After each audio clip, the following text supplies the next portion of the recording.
बयनिसिमबो सिगाङाव गोजोननाय जासिबाय जे बेयाव फैनानै जोंनि खेलाखौ नायफैनानै सापर्ट खालामबोदों इन्टारेस्ट लाबोदों बेनि थाखाय थेंक इउ फर एभ्रिवान बाट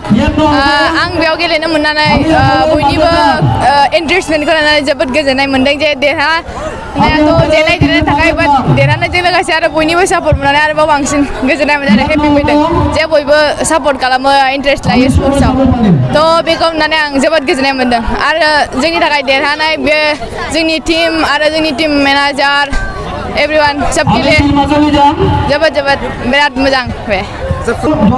आं आंनि लाइफआव आंनि पार्सनेल लाइफआव आं फुटबलखौनो चुज खालामदों स' आंनि लाइफआव फुटबलजोंनो माबा मोनसे जाहैनायनि टारगेट दं आंनि मुङा गुना नार्जारि आं क'क्राझार डिस्ट्रिक्टनि आंनि भिलेजआ बनला खाग्राबारि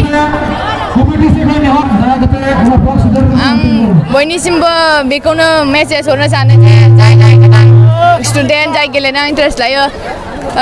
अन्नानै गावनि टारगेटखौ फिक्स खालामनानै जाहाथे हार्ड वार्क खालामो मानोना नों जेब्ला हार्ड वार्क खालामगोन होनबा नों लाइफआव साक्सेस जेब्लायबो जाफुंहैनो हागोन नों नोंनि एमखौ टारगेट लानानै लाइफआव आवगायलाङोबा खस्थ' खालामलाङोबा नोंगौ खस्थ'आथ' जाखायो खस्थ' मोनखायो माबा मोनसे मोननो थाखाय जों माबा मोनसे खस्थ'आथ' लाखानांगौ जायो स' आं बेखौनो दानि इयुननि गथ'फोर जायफोर गेलेनायाव इन्टारेस्ट लायो याफोर गेलेनायल' नङा फरायनाय जिखुनु जेखौ गावनि एम लानानै आवगायनो सानो जाहाथे बिसोरो गावनि टारगेटखौ फिक्स खालामनानै खस्थ' खालामनानै आवगायलांनायनि टारगेटखौ फिक्स खालामो आं बेखौनो बयनिसिमबो